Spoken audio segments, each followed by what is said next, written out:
Hello and welcome to the Untitled Anarchist Seagull channel. I'm your host, an Untitled Anarchist Seagull called Elise.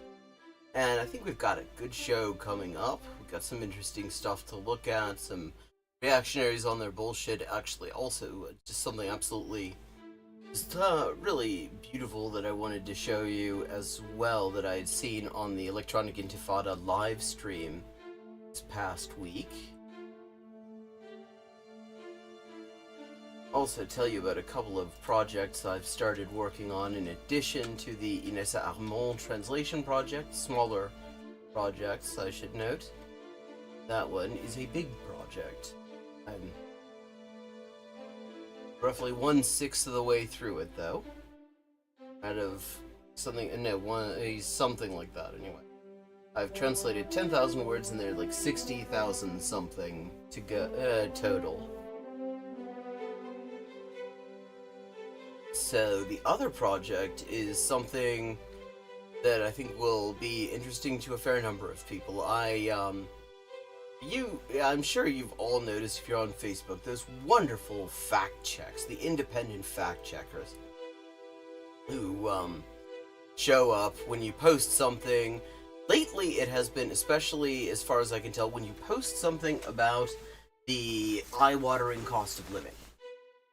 That's when Facebook's independent fact checkers go and just nuance bro you, and they're like, oh well, you see, it isn't all that expensive if you make a whole lot of money, so actually just take that in your pipe and smoke it, whatever. And yeah, I got really kind of annoyed with them, so I decided to look into them. I was just kind of curious who these independent fact checkers exactly are and who funds them. To their credit, it isn't hard to find this information out. It is right on the website of the NGO that the International Fact-Checking Network is a project of.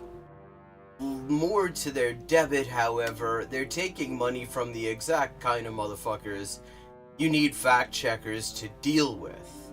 The top funder is the Koch brothers.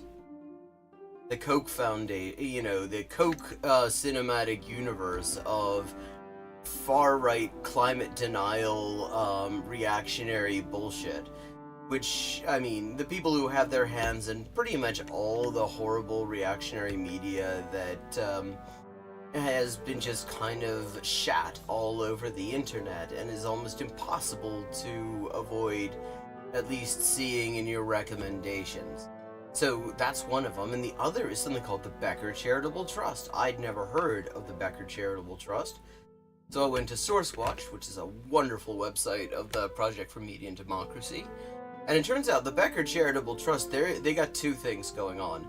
One is they would like to incite violence against Muslims, and have bankrolled, amongst other things, fucking David Horowitz, just absolute piece of shit. And also, they're really big on Zionism. Basically, if it's anti-Muslim and pro-Israeli apartheid, they've got their hands, they're donating to it, something like that. That's the kind of organization it is. And there were a bunch of others. There was one called something like the Lumina Foundation for Education. And you go to their website and it actually sounds kind of nice. It doesn't sound immediately obviously objectionable. But they did donate between $25,000 and $50,000 one year to ALEC, the American Legislative Exchange Council, which is this extremely shadowy right-wing bill mill. They basically, all they do is it's all these, all this corporate money gets together, and they've got a whole bunch of lawyers on tap, and all they do is just write up all these, fucked up right-wing laws that the states then pass. And they only donated in 1 year, and their explanation was they weren't really participating in ALEC, so they decided to stop donating. But, personally, I have to say, Yeah, I prefer NGOs that have never donated to dodgy, shadowy right-wing bill mills. Personally, that's my sort of thing. So that's a project that I'm currently working on, and I'm writing up an article on the subject. I'm actually kind of seeing if I might chop it out and get it published someplace, because especially I mean, what part of the article is just looking at these funders. The other part is looking at how the umbrella organization, the Pointer Institute, and the sister project PolitiFact have done in terms of factual accuracy on the ongoing US-Israeli genocide in Gaza. I'm gonna just look at a few test cases. I will give a little bit of a spoiler alert there. They didn't do well. It was bad. It was actually, like, so wonderful people, just completely trustworthy people, bankrolling these independent fact checkers. That's, I mean, it's just what you want to hear. I mean, all the rest of the funders are just a bunch of billionaires of various sorts who obviously don't have any reason. They don't have any kind of conflict of interest when it comes to talking about their massive profits and the fact that that it's like too expensive to live or anything like that. But yeah, so there you are. Now, this is something that was on the Electronic Intifada live stream just last week, and I just thought it was just a beautiful example of the other sort of resistance that goes on in Gaza. I'm just going to show you this briefly. I'm going to link you to the video in chat so you can see the whole thing, because that live stream is always worthwhile. A woman created a short video of herself while she cleaned and cleared debris in her home in Jabalia following the Israeli army's withdrawal. You can hear the Israeli drones hovering above while she works, but she added music to her video as well. Yeah, check this out.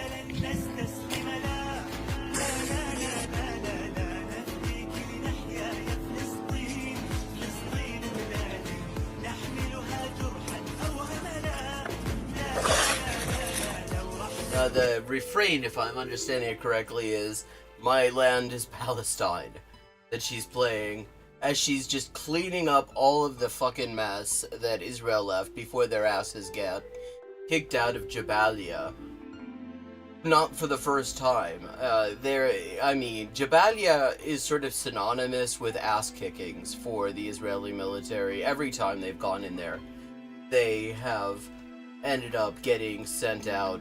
They ended up getting sent packing fairly emphatically, but just watch this.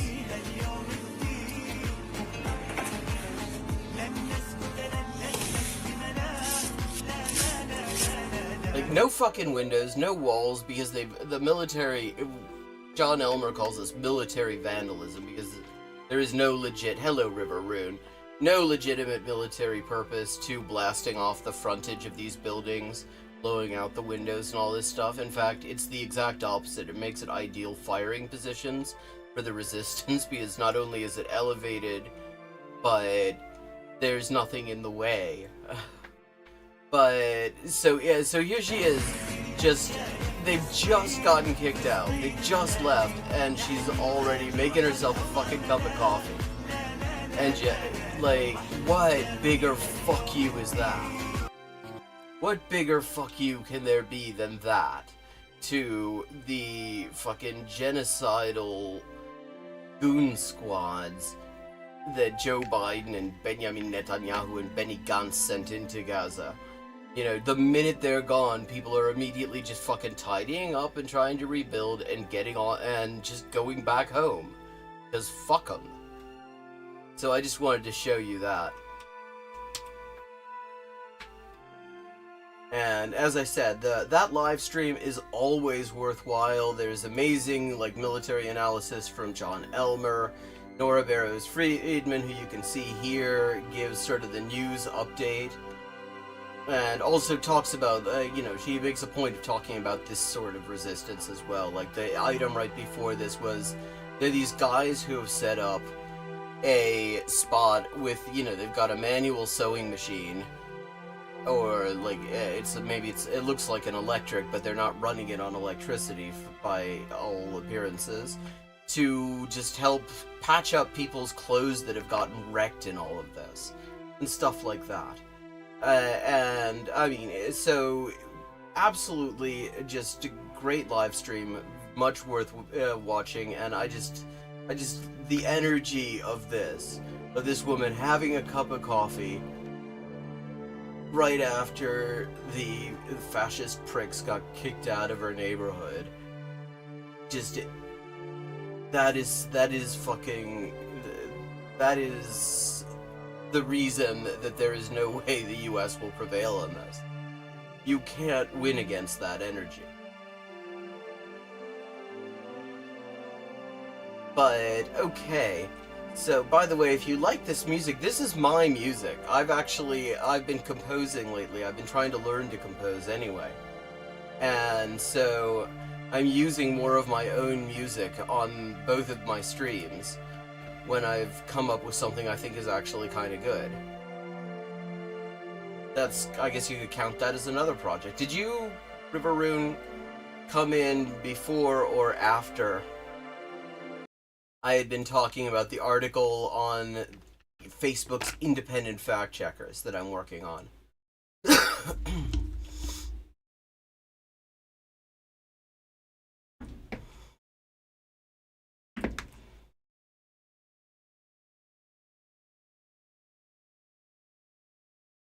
And we got all sorts of interesting crap to look at here. All sorts of bullshit. We got some Darman crap. Bully doesn't know Nerd is pro fighter. We will not be shocked by what happens next. At least it doesn't say so. Here we've got Pim Tool, dead Democrat, wins election. Democrats will literally vote for dead people. And it's like, oh, okay, well, I'll give you the TLDR. You can watch the whole thing, I guess, on the VOD. But, so I got so sick of the bullshit from these independent fact checkers that I decided to just check out their funding. And their funding is dodgy as hell. It includes the money from their top donor is the Koch network, the right-wing bullshit mill, the climate denial people, like one of the main reasons you need fact checkers. And then they're also taking a bunch of money from something called the Becker Charitable Trust, who have two missions in life, and one is supporting Zionism, and the other is inciting violence against Muslims generally. And so this is what these are the funders, amongst a number of others, of course, of the independent fact checkers. But okay, yeah, totally independent. I mean, independent of fact, anyway. Independent of logic. Independent of journalistic ethics. Not so much independent of conflicts of interest. So we've got Tim Pool trying to avoid, I guess, talking about the fact that a dead guy beat his candidate. Because that's what this is. The reason a dead Democrat wins election is that people would rather vote for a dead guy than vote for the guy Tim Pool likes. We've got Josh Hawley. This is also Tim Pool. Josh Hawley slams Biden for granting mass amnesty to illegal immigrants, which is, this comes to us from a parallel universe. Because, no, he fucking didn't. He literally did, to the extent that it's possible to do the opposite of that, he did the opposite of that. His executive order actually just basically abolishes the concept of asylum.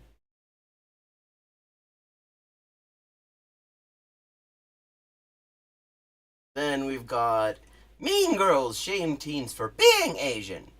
Nobody will be shocked by what happens afterwards, apparently, because it's Darman who's going to solve racism again. Pro-Palestinian, I wanted to show you this as well. That ghoulish fuck Stephen Miller with the perma smirk, the State's Department spokesperson, The guy who will just stand up there and lie his ass off with a constant smirk, and somehow his ass remains unkicked. Well, apparently some protesters caught up to him. And, I mean, I need some feel-good viewing, so let's check this out. It's only 27 seconds.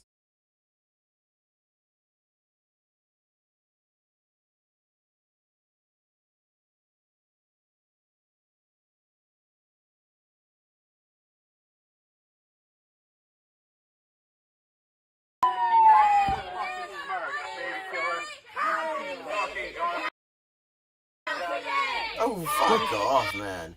Just grinning at him. What a cunt. What do you say? How many kids did you kill today? Hey, Miller, what do you say? They got him at home, apparently. Hey, Miller, Good on them. how many kids did you kill today? Hey, Miller, what do you say? Howard! How many kids did you kill today? Oh, I think they got him at his house. That's beautiful. That absolute fucking smirking piece of shit. I mean, it amazes me that you never see him with, like, some, any signs of a broken nose or anything like that. I mean, that he talks all this shit all the time, never gets his ass kicked, and then I realized maybe these ghoul spokespersons that the White House and the State Department and the National Security Council have, maybe it's like Wei-Yoon on Deep Space Nine. Maybe they are getting their asses kicked, and then when one Matt Miller gets the shit kicked out of him, they just go into the broom closet, they get the next Matt Miller, put him in the same suit, send him right out, and he looks fine. Ja, ich hab schon gesehen. Danke.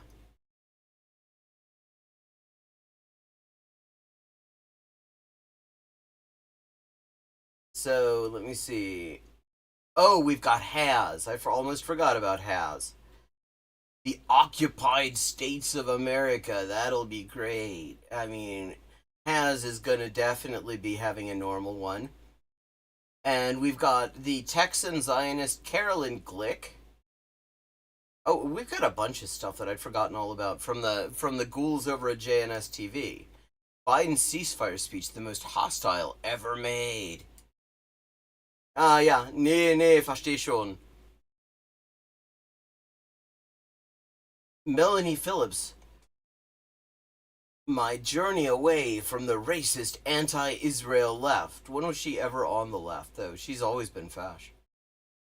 And comedic genius Graham Linehan talks cancellation, Father Ted, gender, and identity. Oh, I'd forgotten about that.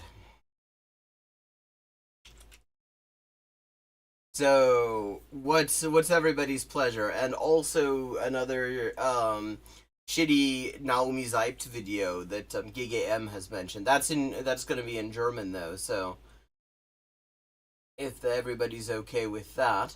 But if not, I mean, what's everyone think? We got some Darman bullshit. We got a bunch of interesting Tim Pool bullshit. Kind of curious how he tries to spin the fact that a dead person beat a Republican. We've got Has on his bullshit. I was told Jews were colonialists. Ex-anti-Israel extremist details her journey. And I'm very curious about this ex-anti-Israel extremist, personally. So what do you think? What's everybody's pleasure?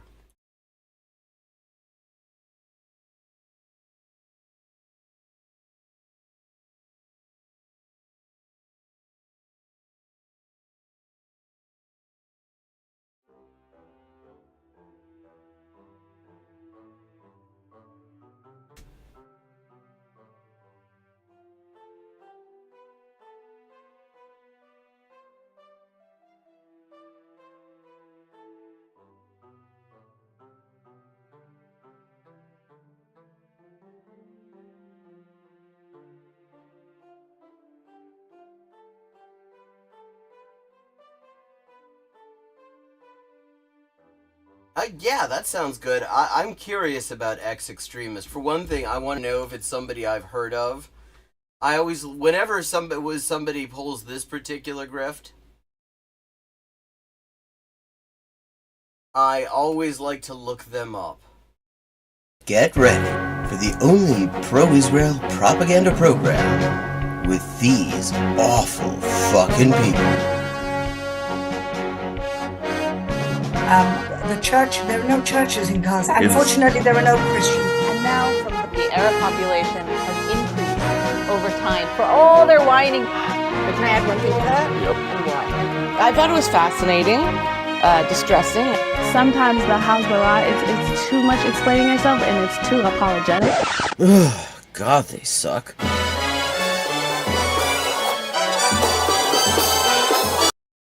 Okay. Ex-extremist it is.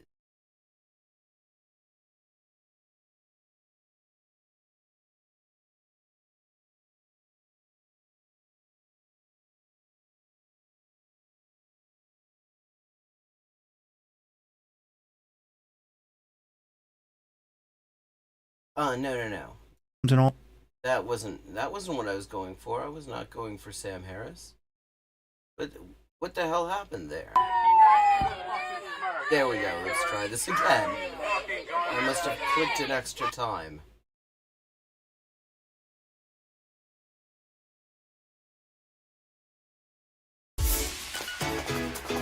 Here we go. To discuss this phenomenon of what's going on in the campuses in America and around the world, one of the most interesting people... Wait, now she's for it? Wait a second. Okay, when was this made? Because she hasn't... 3 weeks ago. Interesting that she's no longer credited as deputy mayor. Now she's foreign ministry special envoy. Is she no longer deputy mayor? What's the deal? I know. And the founder of an incredible organization called Indigenous Bridges, Ateret Violet Shmuel. Okay, never heard of her.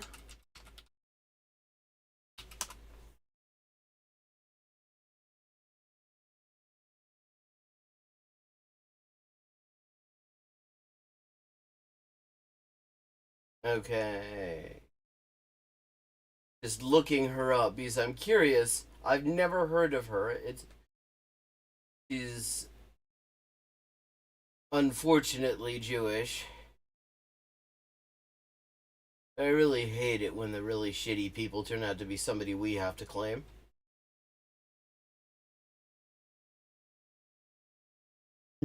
Okay, she's from Boston, so... they're managing to maintain their track record of only having Yanks and Canadians on this thing. Well, except for, there's a token Brit.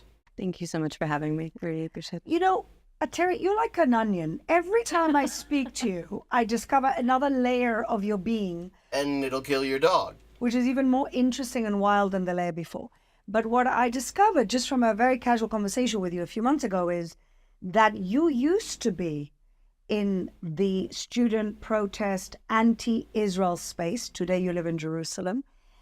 And I'm really interested. I love people's journeys. And I really, first of all, want to ask... Yeah, she loves people's journeys.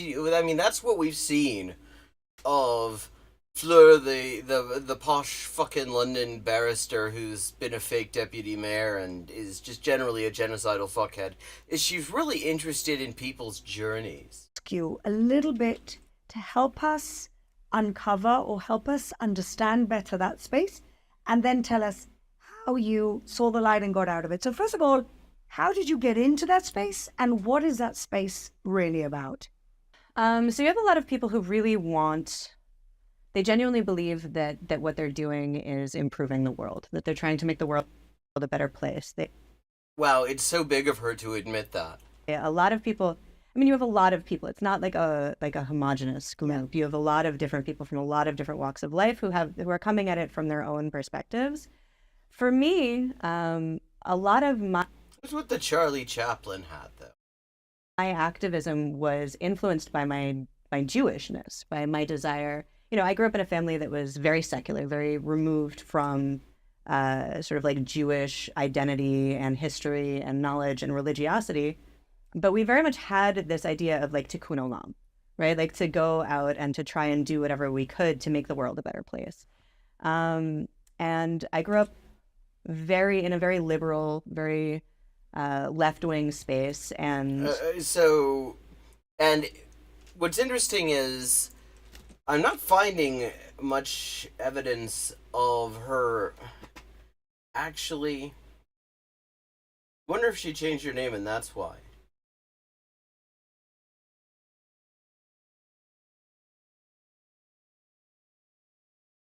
But I am not actually finding a whole lot from this time where she was supposedly doing Palestinian solidarity work.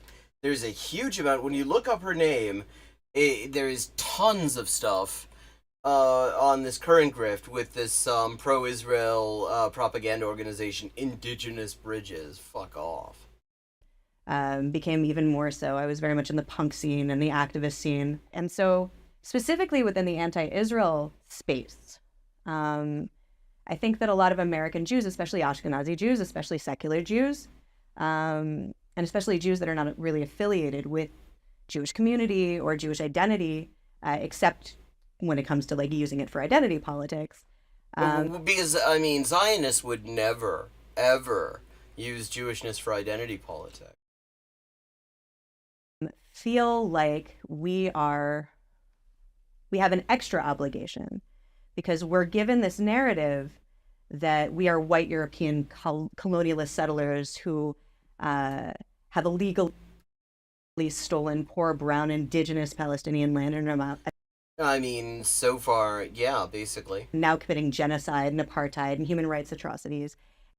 Yeah, I mean, all those things, that's quite accurate. So, how much money did it cost for you to decide to forget about all that? And we should know better because after the Holocaust, after what we experienced, we're now doing this or something even worse to another group of people. Like, we have a moral obligation to own our privilege, to own our voice, and to stand up against the evils that our own people are doing. Like, this is the narrative that's really handed specifically to Jewish students.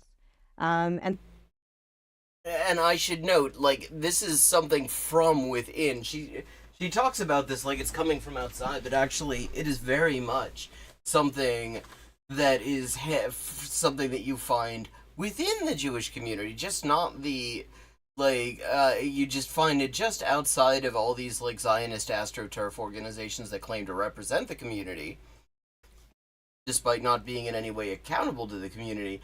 But, I mean, what she's describing here, this narrative that she's describing here, is very much like just a Jewish anti-Zionist narrative. And so I went into university pretty radical. I was involved in a lot of political activism. I'm what used to be considered extreme left in the United States. Right. And what does that mean? What does it mean? What used to be considered extreme left? Like, as opposed, what does that mean? Is she suggesting, what does that mean? She was like a fucking Truman Democrat, and that used to be considered extreme left? Like, what does that mean? for the sake of full disclosure, like my ethics have not changed. I still believe in radical equality. I believe. Yeah. Well, that's an interesting thing to say when you're part of a pro-Israel organization. Radical equality, except for like fucking race laws that make the indigenous people like fourth-class citizens at best. In women's rights, in the rights of the LGBTQ community, and then how are you supporting Israel? Because Israel shits all over that. Right, in religious freedoms. Another thing Israel isn't very keen on. I'm a professional career indigenous rights advocate. No, you fuck off. But what has changed drastically is my understanding. I love the cosplay that they do here. The world building is fascinating because you've got like Emily Schrader, who hasn't got a human rights bone in her body, and she gets to be called a human rights activist. There's no evidence of her ever being anything but anti-human rights. But but on this show, she gets to pretend that she's a human rights activist because she sneers at human rights activists. And so she's a professional indigenous rights activist. Right. Yeah, but I mean, it's the world building, it's the cosplay, it's nauseating, What's actually. happening, what's actually happening after 20 years of boots on the ground, hands-on activism. But getting back to your time in there, at what point did you start to wake up that this wasn't what you... I mean, like, what the fuck is radical equality even mean if she can still believe in it and do what she's doing here? And, I mean, and these are not liberal Zionists she's talking with here, it's worth noting. Every one of these people is connected to Likud. These are fash. You'd been sold. So it was a process to sort of First, the check had to post to my account. For a lot of students specifically, you have all of these like young minds. Like I went to an Ivy League, one of the most liberal Ivy Leagues there is. I went to Brown, and I studied Middle Eastern history and comparative religion, and we were given these narratives by professors that we sort of because I mean, if there's one thing that you just find everywhere in Ivy League universities, it's, the mainstream of that is just, they're so anti-Zionist. And the more actual work that I did on the ground, the more that I saw, the more that like what? The actual footage of incidences that I saw, and then the way that they were spun, the more my opinions changed on the facts on the ground. First of all, it's an interesting term she just used. Facts on the ground is a term, I have to just be sure who coined it.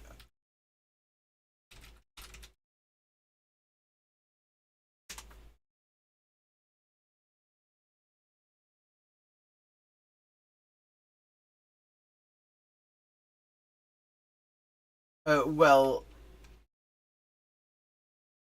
let's see, who...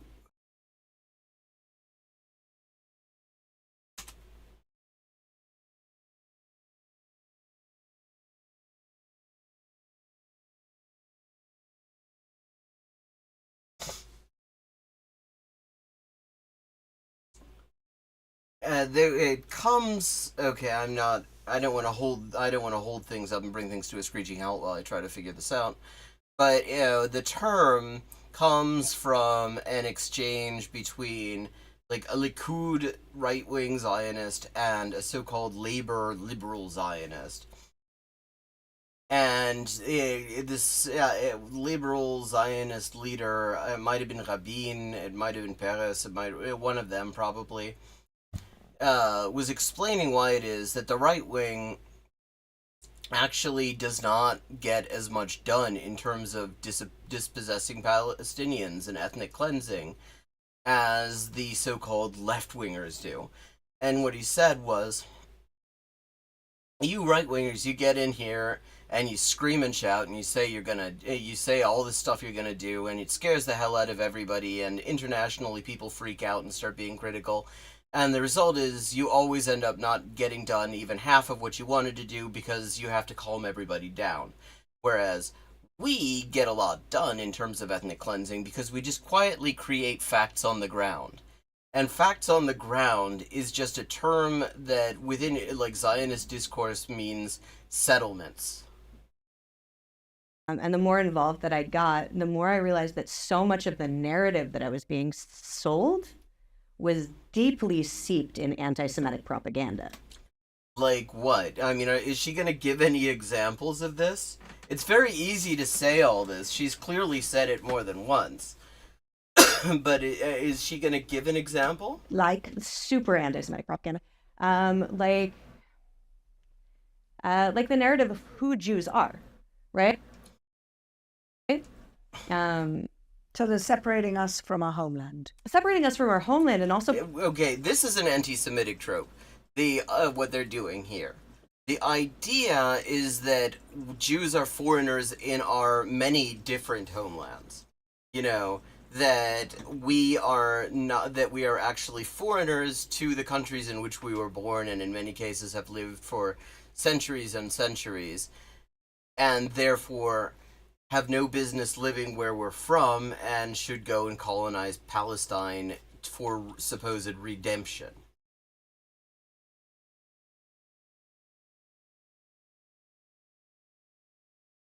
Also, ich bin zum Beispiel eine Jüdin, die vom Zionismus und von diesem zionistischen Staat überhaupt nichts hält.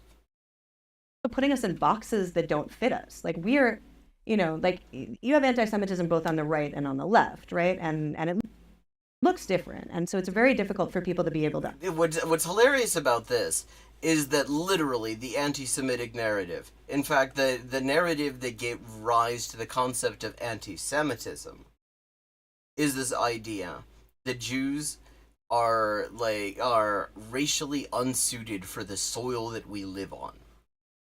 That we are foreigners in our own countries and therefore should leave.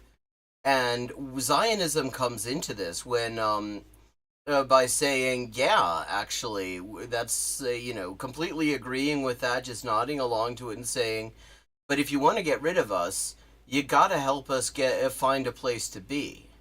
Why didn't you help us colonize someplace and then you'll be rid of us? I mean, this is the anti-Semitic narrative, the idea that we are like foreigners in our own fucking countries. Unpack that. Right-wing anti-Semitism is like white supremacy. The Jews are brown, Middle Eastern, foreign, rabble-rousing socialists that will stop at nothing to overthrow the established order. Which is, I mean, like, literally, she even threw it in there with this, if you go back, just the very first thing she said is precisely what I was just saying. The shared Zionist and anti-Semitic trope, the Jews are foreigners in our own homes. And so they must be gotten rid of so that civility in society can remain. On the left, however... Like, literally, and in fact, this bit about civility in society, if you read, like, the leading thinkers of the Zionist movement, they are constantly talking about this. They're constantly talking about how our foreignness causes us to have a destructive influence on the countries we live in, and therefore we must leave and go to Palestine. I mean, what's funny right there is that she stopped just short of actually just adding the word to Palestine. But because she just described Zionism right there. That is literally what she just described as right-wing anti-Semitism is just standard Zionist thought. Anti-Semitic propaganda is Jews are white, European, colonialist settlers who are illegally occupying poor brown indigenous Palestinian land, committing genocide, apartheid, human rights atrocities, are responsible for wars, kill babies, this, that, and the other thing. And the more you unpack it... Well, I mean, so it sounds like what you're describing as left-wing anti-Semitism, a lot of it is just facts. I mean, like, also, it isn't, except that people don't say Jews are doing this. It's the fucking Zionist movement that you apparently knew better than to be part of until something changed for you. And the more you understand Jewish history, the more you can see the threads of anti-Semitic propaganda and also blood libel. Like what we're seeing right now is just recycled blood. It's not even like new or created. No, it's just the same recycled. I'm sure she's talking about the stuff that Israel claims happened on the 7th of October, which actually is recycled blood libel. We're still killing babies. We're still killing babies. Yeah. Despite the fact that we have the lowest civilian to combatant casualty ratio in the history of urban warfare. No! I mean, they come up with this bullshit by pretending that every boy who has begun puberty is a combatant. I mean, this is just such a complete lie. Don't confuse that. But so the real aha moment for me, like the real moment that really, really woke me up was the Marmara, the flotilla. Wait, what woke her up was the time Israel murdered 9 people on a humanitarian aid vessel? That was her aha moment? Gute Nacht, GGM. Because I was very much involved in human rights at that point. I was very, very, very much boots on the ground at that point. And I saw the footage, and I saw what led up to it. And you mean the bit where they were, by Israel's own admission, in international waters, and the Israeli Navy sent a goon squad to attack them? I saw how it went down, and I also saw how it was spun by the media in a completely different light. Yeah, the media made the flotilla out to be the aggressors. The media actually completely smeared the people who were murdered.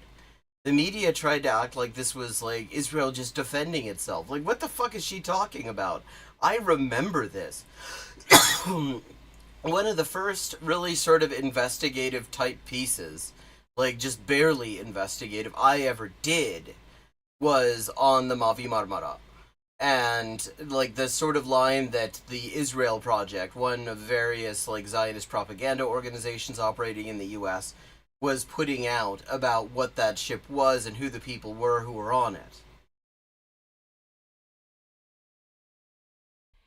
And that really shook me to my core.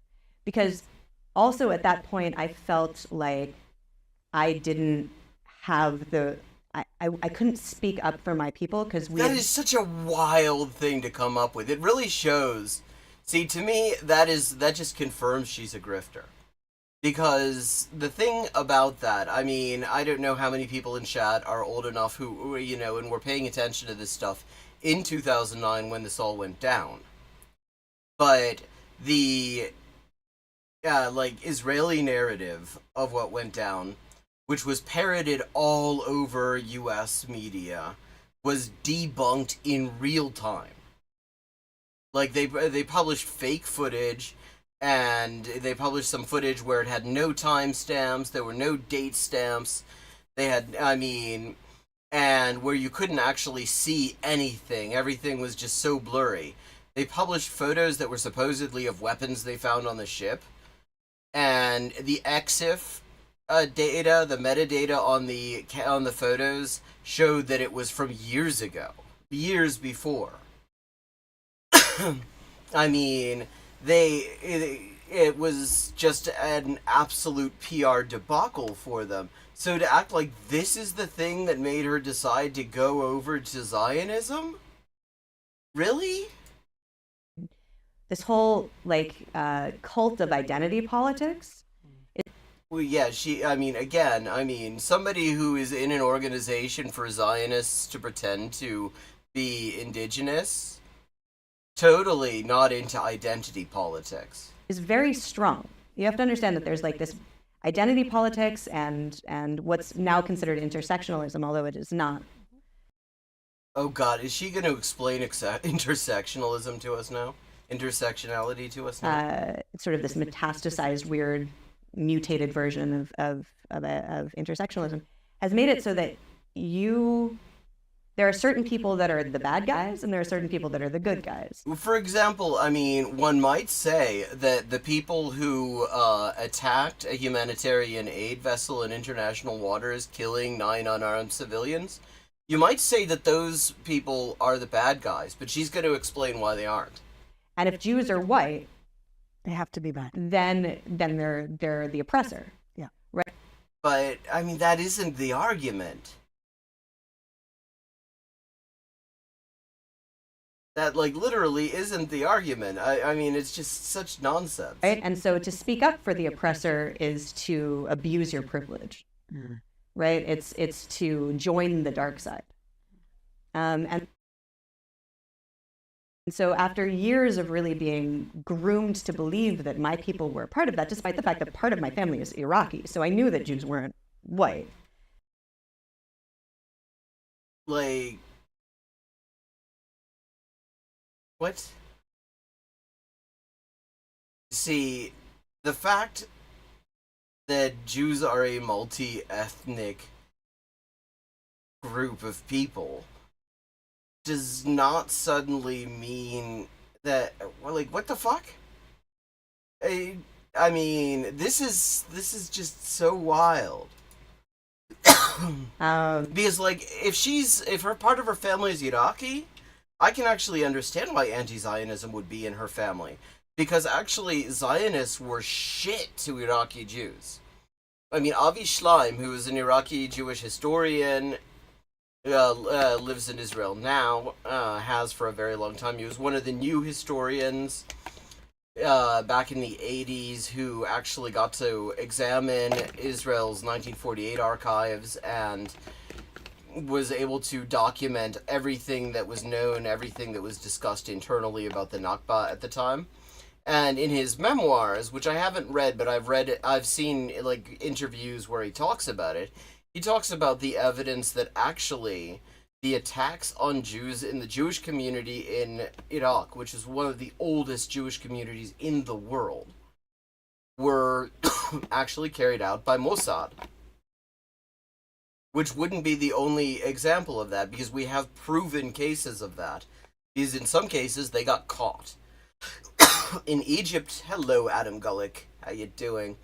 In Egypt, they got caught. Some Israeli intelligence operatives who were going to blow up the synagogue in Alexandria, they got caught. So we know that they were doing that in at least some cases. And Avi Shleim, who is, again, I mean, this is a respected Iraqi Jewish historian, is talking about the evidence that they did that in Iraq too, which wouldn't be surprising.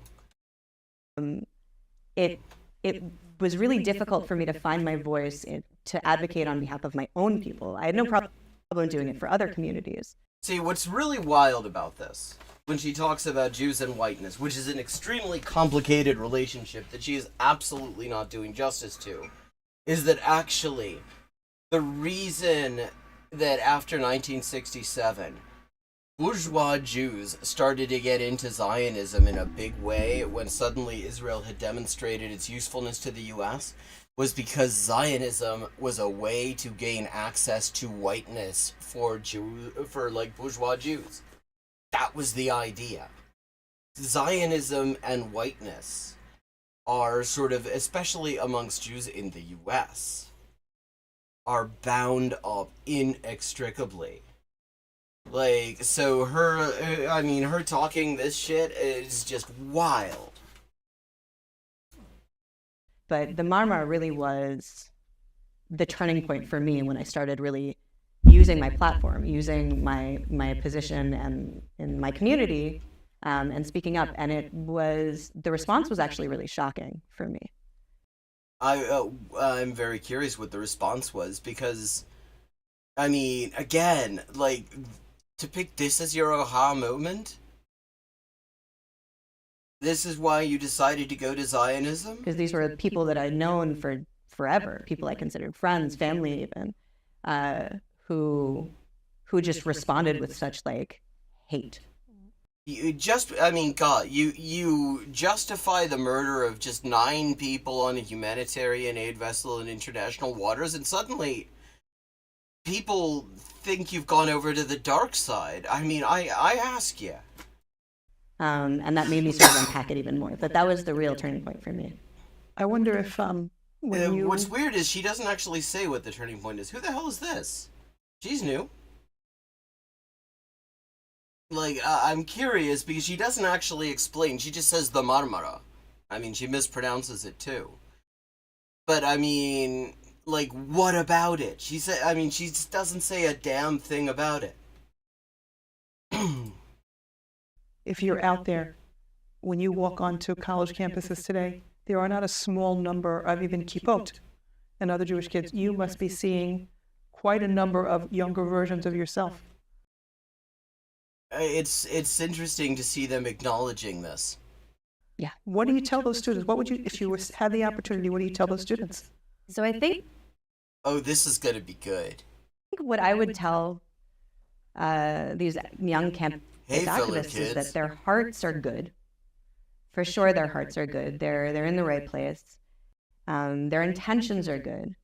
But they have to really be able to unpack the propaganda and the narrative. Have you ever considered that sometimes you just gotta hijack a humanitarian aid vessel in international waters and kill 9 people?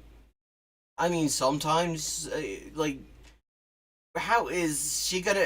is this her whole grift? Narratives that they're being sold because they are wrong. And and it's not their fault. Wrong how? And I love how she's sort of really infantilizing Jews in this. Because when people like this talk about the rest of, like, pro-Palestine activists who aren't Jewish, they are just painted as just fucking monster people. But, I mean, she even describes Jews as being groomed.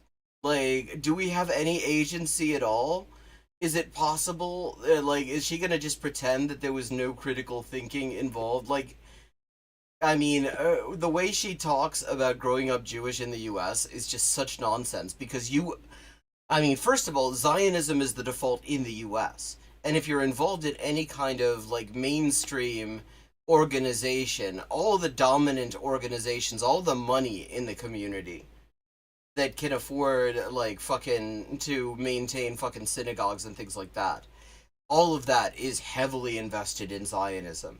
So, to actually come to the conclusion that Zionism is bad when you've got those multiple levels of bullshit coming in on you in the school, on TV, fucking everywhere, that requires a certain level of critical thinking and reflection. That is not a reflexive position. I mean, maybe more now, but she's talking about, I mean, she was in uni in 2009. Definitely not then. It's worth noting that what's really interesting is that 2009 is when, according to a number of polls, this is right after the first big Gaza massacre, the cast-lead massacre of 2008 to 2009. That had just happened. And it was a time when when, like, polls were showing Jews under 30 had basically started to massively divorce themselves from Zionism. And she is here saying that her turning point was the fucking Marmara.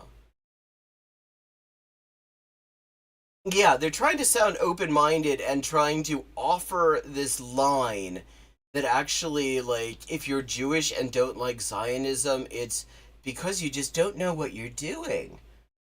But didn't you know there was the Marmara, and that'll make you change your mind because they shot 9 humanitarian aid workers. And she might as well say that her fucking aha moment was Rachel Corrie.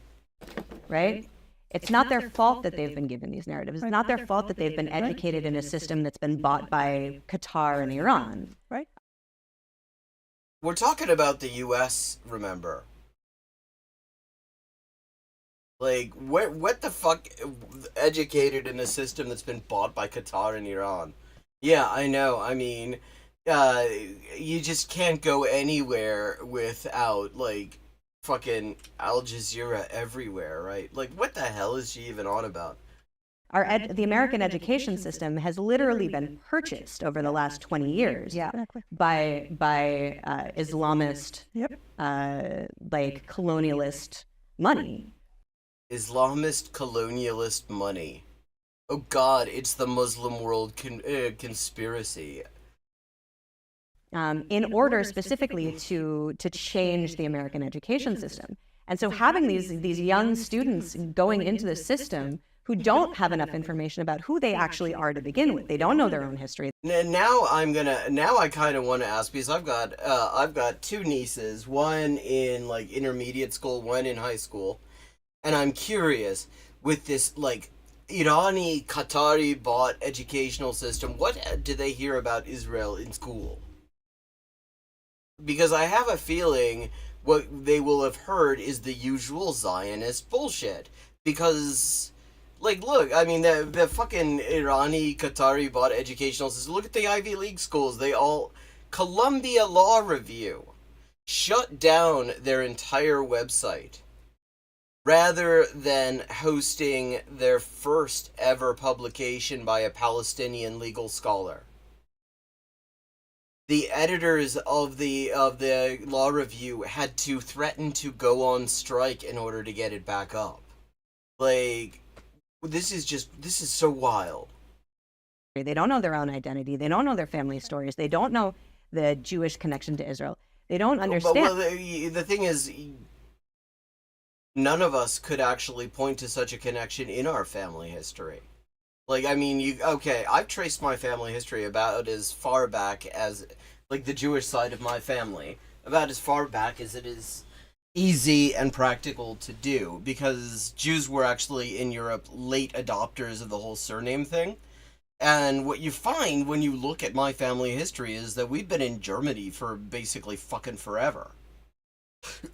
Like, I mean, there are, and I can point to ancestors in Germany in the 16th century. That's way back in terms of like Jewish genealogy, because because so many records were destroyed by the Nazis and others, and there just aren't surnames before that. Like, you can't point to, nobody can trace their ancestry back to Palestine in like the US Jewish community, except for like Palestinian Jews who came over here. Like European Jews, like her, for example. I mean, none of us can trace back that far. The records don't go back that far, if they even were to show that that's because, conversion does happen. Historically and presently. Actually, a little bit more historically than presently. So whether any of us can actually trace back to Palestine, any individual one of us, is always going to be a bit of an open question in that regard. But what we can say is that for 2,000 years, we have had a deep and long-standing connection with Europe, longer standing than Hungarians and Finns. And nobody questions that they're from Europe. Nobody says that they belong someplace else. But somehow we've been there 2,000 years, like since before Christianity existed. Are the oldest, the oldest Northern European Jewish settlement that has been found, Jewish permanent settlement, is over 2,000 years old, and it's near Köln in northwestern Germany. That's before Christianity made it to Europe and anywhere fucking else. And the whole Zionist thing is to pretend that none of that history matters. None of that history exists. Like, you're gonna trace your family history. I mean, you find interesting shit out. I mean, you find really horrible shit out too, because you find that you look at. I mean, I've looked at my family history, and it's like virtually everybody got murdered by the Nazis who had made it into the 20th century and was still in Europe, with just like one or two exceptions. But it does not actually say anything about Palestine. And what Jews are, or what Judaism is, and their whole experience is sort of like, Bagels and Seinfeld. They don't really have the background to be able to sort of push back against these narratives that they're given. And it's not their fault. It's really not their fault. What's the solution here? Is the solution, Stephanie, for example, has a program. I hope she actually just leads with her aha moment and says that how the time she finally decided that Zionism was good actually was when Israel murdered a bunch of people on a humanitarian aid vessel. Bring kids to Israel to study full degrees here. I'm also working on a similar project to make it wider spread. Is the solution to bring undergrads to Israel, or where do you see? That has not, Birthright's been doing that for ages. And the thing is, the results have actually been kind of mixed. Lots of people come back from Birthright and say, holy shit, that place is racist. The solutions. So I think that's definitely a part of it. I think once people come and see this land for themselves and are able to understand that it's like that the accusations of apartheid are hilarious.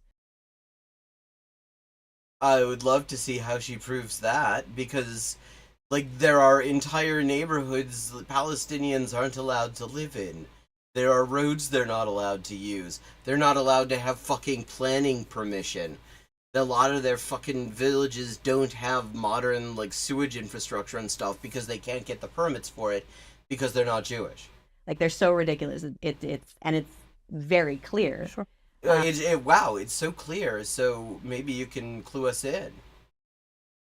I mean, this is so great because she really goes into detail about what changed her mind. She's not just throwing out buzzwords.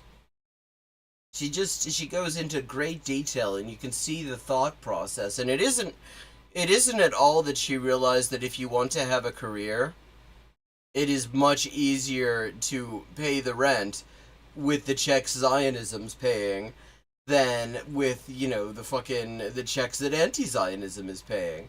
And there's a huge amount of money out there for, like, people who were formerly anti-racist activists and want to play the repentant sinner, which is apparently her thing.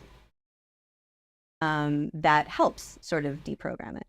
I think another thing that's really important and that we've been working on for many years now is being able to shift the dialogue. I bet what's really great for, like, deprogramming young Jewish anti-Zionists is when you take them to Jerusalem and you get to see the regular marches with the torches and shit and people yelling death to Arabs. Because that just proves how totally not racist the place is. Conversation. Because Jews really are an indigenous people. Indigenous to where, though? That is the question. And I think the only sensible way of talking about this is to acknowledge that our extremely long history in very specific places is part of our fucking history. Like, European Jews are certainly as European as Hungarians and Finns at the very least. We've been there since, like, before the inceptions of modern European society. Same with Arab Jews in all the different, Arab and Muslim countries that they've lived in for thousands of years.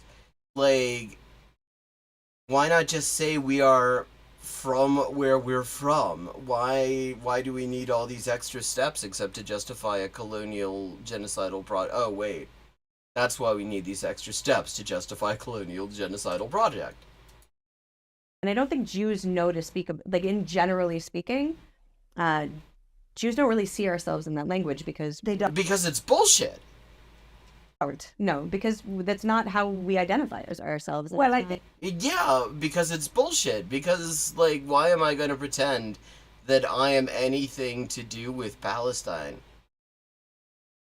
I can't point to a single ancestor who is from there. I've never been there. My only connection is that there's a fucking genocidal entity there that keeps on pretending to act in my name.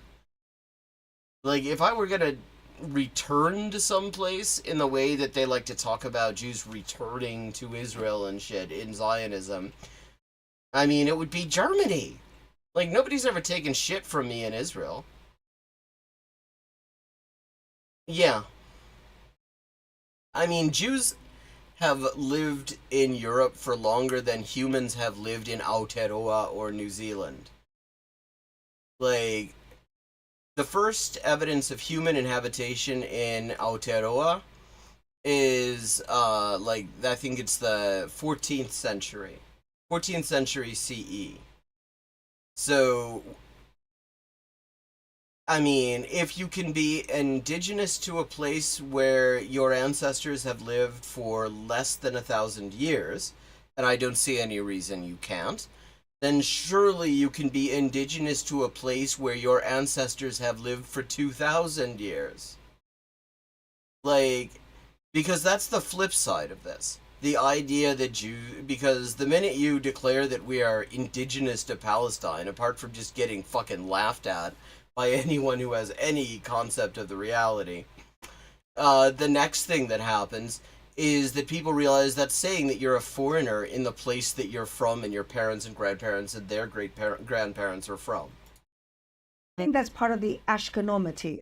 Yes. Right? That's another one video. Whether you don't, people who are Sephardi see themselves more from the region. Well, yes, from the region, not necessarily. That's not the same thing as being from Palestine.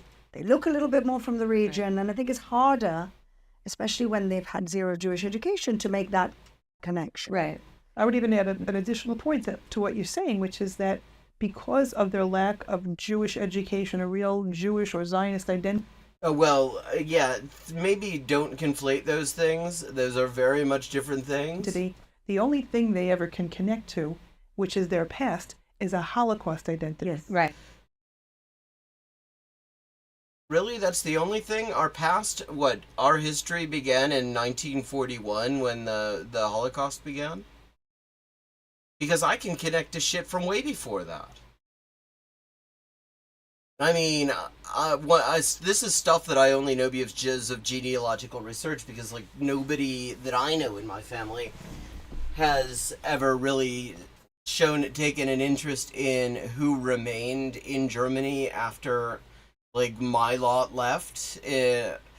But I've got a relative who wrote a standard work on the the hiking trails of a certain region of Germany. It's a standard work even today, you know,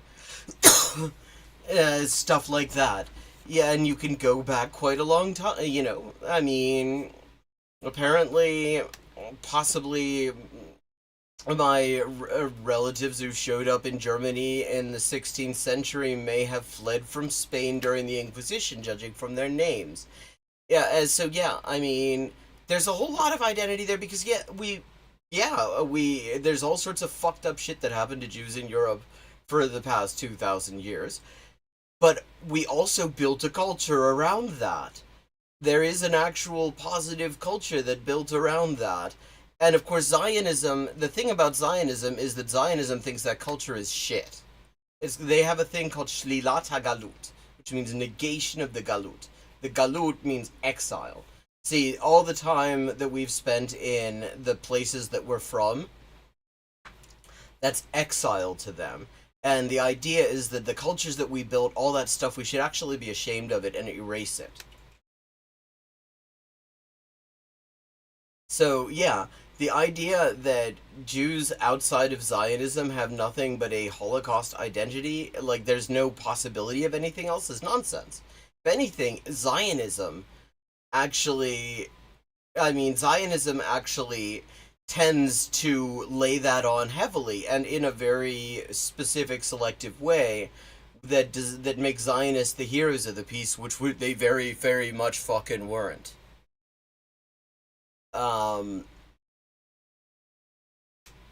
So yeah, I mean, that's, to the extent that that's the only Jewish identity somebody has, that's mostly, that is a failure of education, but that isn't something that Zionism can remedy, because Zionism is very much a big part of that. In fact, if you actually, these people have absolutely know what's going on in, like, Jewish culture outside of Zionism, because there's, like, a whole Yiddish revivalist movement, for example, rediscovering Yiddish culture and stuff like that. All of that stuff that we were basically, Zionists hate. So, I mean, it's not like there is no positive, actually, Jewish anti-Zionists, we've been thinking about the issue of not having, like, of the result of there being being the sort of twin pillars of Israel and the Holocaust as being, like, sort of the entire, like, secular Jewish identity. And a lot of us have said, well, wait a second, it doesn't have to be that way. There is other stuff. You've got the Bund, and you've got Mordechai Gebirtig, and a whole fucking, like, Yiddish literary tradition and stuff. And all sorts of shit. And so we're actually doing that work. It's what their grandparents no and money. great-grandparents went through. And that just spells victimhood and something they want to stay as far away from as possible. On the contrary, They don't have anything to really connect to in a positive way. So I think Yeah, I mean, Israel would never try to encourage people to have really creepy-ass connections to the Holocaust. if we're specifically talking about far left wing, like Anglo and English speaking Jews, things like birthright are not going to appeal to them. It's too mainstream. It's too Zionistic. Like Yeah, and you see right through it. If you know anything about the place, even people who didn't know anything about Israel and went there, like a Matt Lieb, who has the Bad Hasbara podcast, he went on a birthright trip in his 20s. You can go until you're like 27.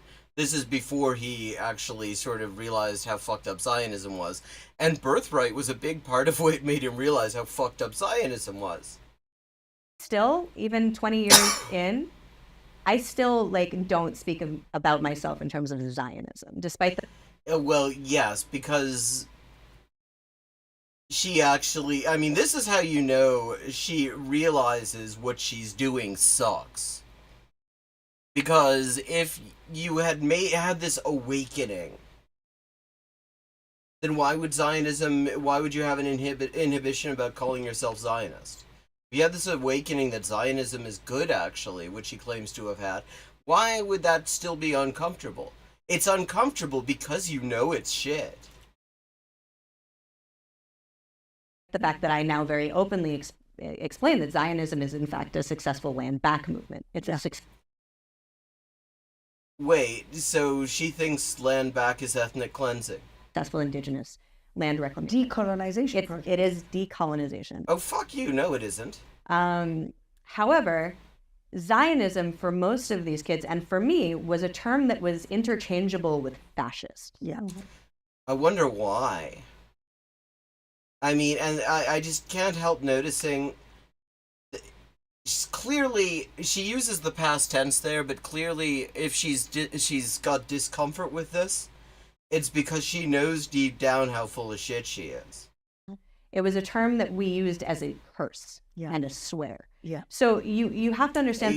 Yeah, right. We use it as a swear. You know, you fucking stub your toe on the end table and you say, Zionism! To hear, like for most of these kids, that Birthright and APAC and all of that is in this package together of like the bad Jews. Well, yeah, and the thing that's wrong there is that it's overwhelmingly not Jews. Zionism is overwhelmingly not Jews. I say this a lot, because it's important. There are 14 million Jews on the planet. Not all of us are Zionists. In fact, the tendency is for the Zionist percentage to be gradually going down at this point. Having only been a majority for maybe 80 years. In some places, less time than that. It is a blip on the screen, you know. The Jewish calendar puts us not far from the year 6000. Zionism was a fringe ideology as recently in the U.S. as recently as the 1960s.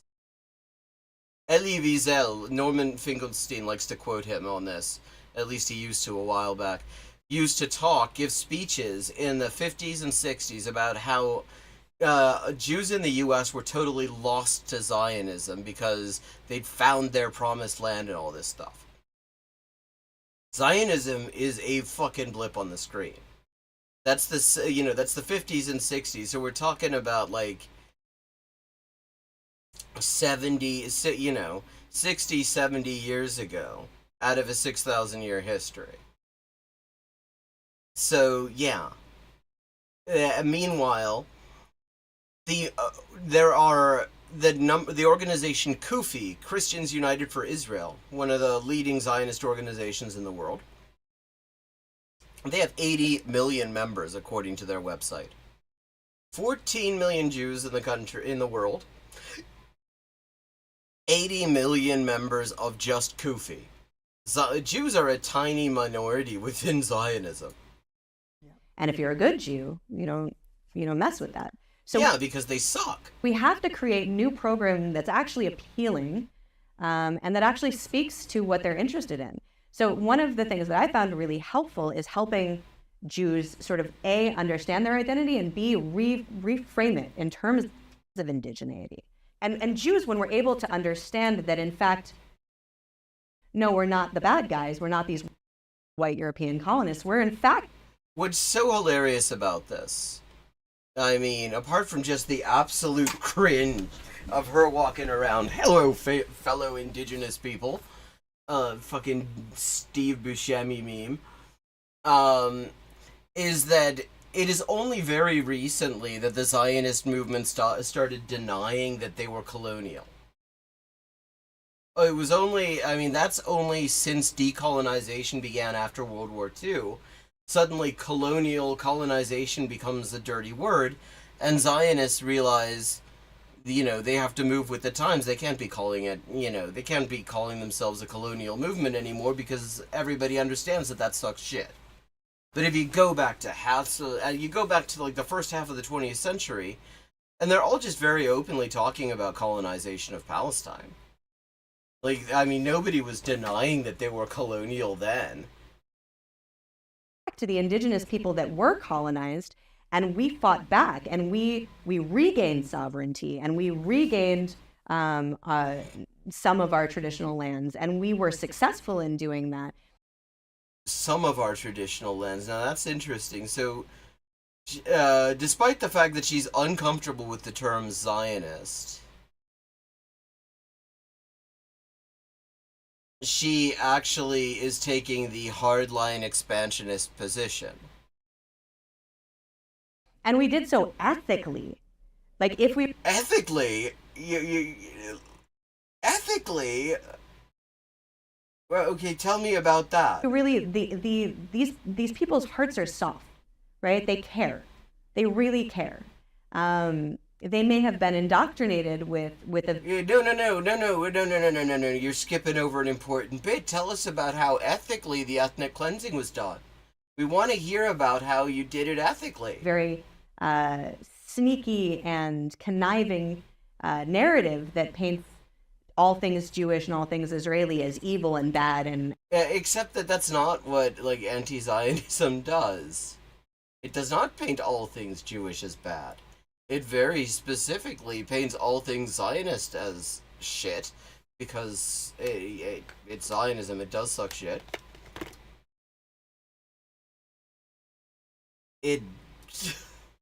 and oppressive and occupiers. But I didn't understand that you didn't have to openly hate Jews to be an anti-Semite. You just had to take in, internalize, and spread anti-Semitic propaganda, or sort of like you've been doing for the past 13 minutes. Propaganda that spins Jews in Israel in a light that elicits a negative reaction from other people. Wait, so it's anti-Semitic if you spin Israel in a light that elicits a negative reaction. So, okay, I mean, there's some obvious problems there, but I just can't help thinking of all those TikTok videos that the IDF Death Squad members are, keep posting what they get up to in Gaza when the resistance isn't kicking their asses. And that stuff elicits a negative reaction. That stuff presents Israel in a pretty negative light, I'd have to say. You're saying they're anti-Semitic. I don't think she is. But, I mean, I would have to say she would be right to, because these motherfuckers, all the depraved shit that they show, they simultaneously claim that it is, like, some fundamentally Jewish thing. It's so deeply evil on so many different levels. People, that's not true. They've been used as tools. We have to wrap up now. Okay.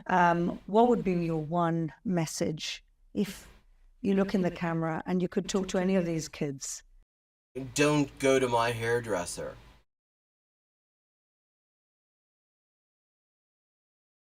God, she looks so much like this fucking TERF I know. We were friends until she decided that she liked being a TERF more than she liked having friends. But she looks so much fucking like her.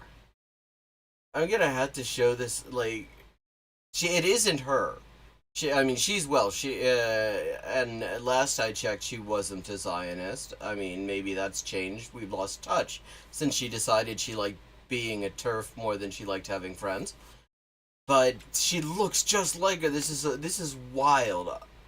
I'm gonna have to, like, get a screenshot and show this woman to my friends in Wales. Not that they'd be watching, but you never know. Maybe a concerned parent is watching. What would you, maybe you tell a concerned parent that has seen their kids get completely indoctrinated by this type of self-hatred, hatred of Israel, hatred of Zionism? Or embarrassment. Embarrassment. Look in the camera. What would you Yeah, show us how joining forces with you would be less embarrassing. say to them? You're a good person, first and foremost. That's the most important thing to understand. Wow, a bad person says we're good. I'm a good person.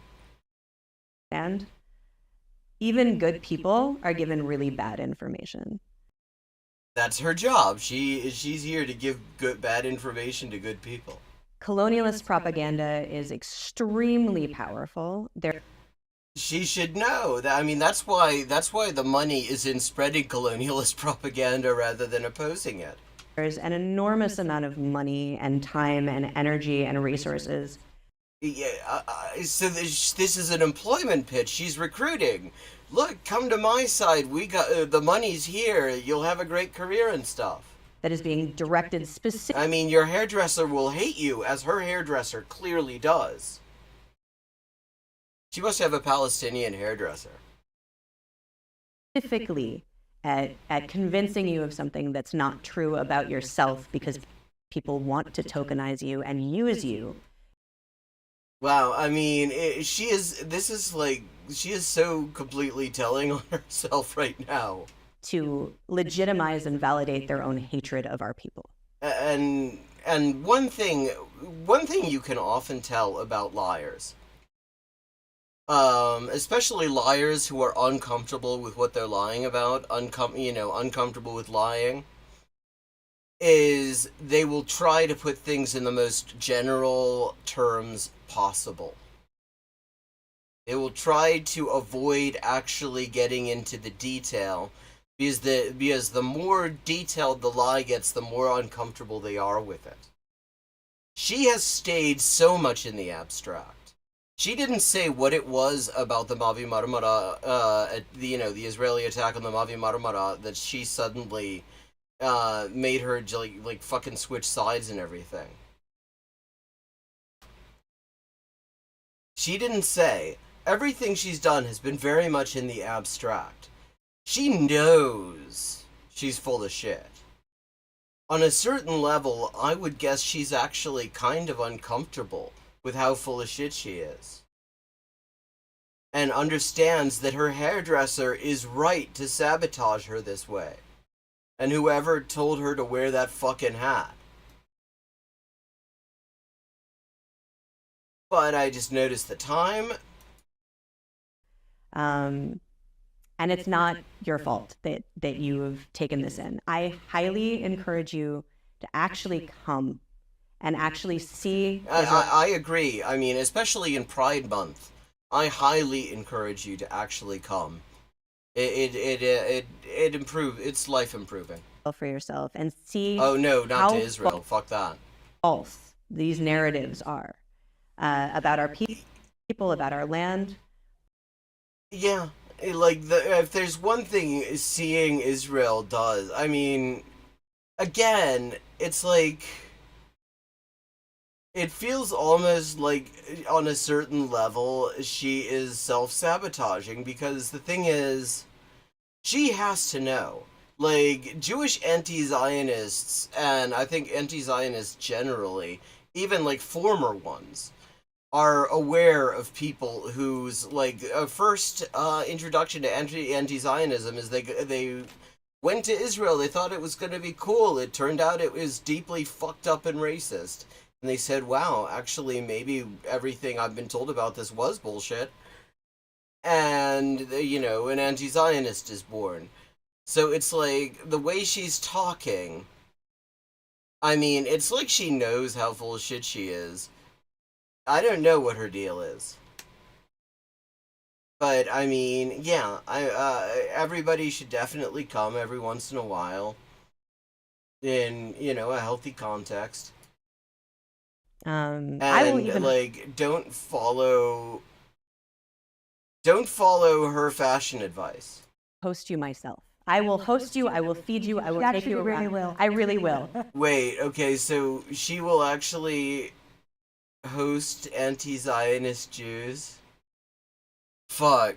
I mean, if I were not bound and determined never to set foot in that place unless and until it is liberated or Palestinian comrades tell me my presence is going to be of use to them, that would be a hilarious multi-part reality series where she thinks she's working on me, but actually I'm working on her. And I mean, and also like maybe putting holes in that fucking hat. If you're able to actually do the work to unpack that and the inherent biases of the people giving you that information. Like, see, again, totally abstract. Totally abstract. There is nothing actionable in this. You will find that it's not as it's been sold to you. Like, I mean, there's literally nothing that she's just said, with like a couple of small exceptions, that you could not give as a speech from an anti-Zionist perspective to Jews in the U.S. who have like been to a great extent steeped in Zionist ideology because this country is full of it, because of the U.S. imperialist commitment to maintaining its own little mini aircraft carrier in the Middle East. And I really encourage you to try and do that work because it's important. And we're actually, generally speaking, when things go down, Jews are the canary in the coal mine. We're the first to feel the effects of something really horrible happening. I don't know about that. I feel like some other people might be feeling horrible things happening a little bit before us. It usually starts with us, but it doesn't end with us. And so if you actually really genuinely care about the fates of people around the world, indigenous people, minority groups. Well, except Palestinians. I mean, obviously you have to not give a shit about them. Marginalized groups, the LGBTQ community. Yeah, because Israel's just so great about them. We're at the very edge of that. And us being able to understand who don't tell me she's also the LGBTQ community. We are, and to be able to stop the propaganda from getting farther will actually do an enormous amount to protect other minority groups as well. So keep that in mind. Atara Jamal, thank you so much for being with us. Thank you so much.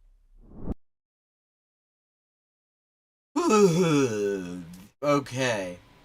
That was interesting. That was interesting because, I mean, just watching her, I've never heard of this woman before. Though, I mean, again, she looks like a TERF I know. A minor TERF, you won't have heard of her. But, she displays all of the hallmarks of somebody who knows they're lying and and knows they're not a good liar and isn't really comfortable lying. I find that interesting. Everything is kept in the abstract. The whole thing was nauseating as hell, but I mean, go back over that and see how many times what she says is so abstract that you could actually say it. It would not surprise me that you could actually say it. I mean, this is an anti-LGBT program. She keeps talking about the LGBT community. This fucking JNS TV did a thing where they were talking about how it's horrible that people care about trans people because that means they're Hamas. I mean, they literally did a whole segment on that, about how the woke is making people care about trans people when caring about trans people is a Hamas thing to do, or something. It made no fucking sense. None of what these motherfuckers say ever makes any sense, but it is time for me to wrap up. Thanks to everyone who joined in. It's always lovely to see you. I will be back at 4:30 p.m. U.S. Eastern Time tomorrow over at Hyperpolyglotting.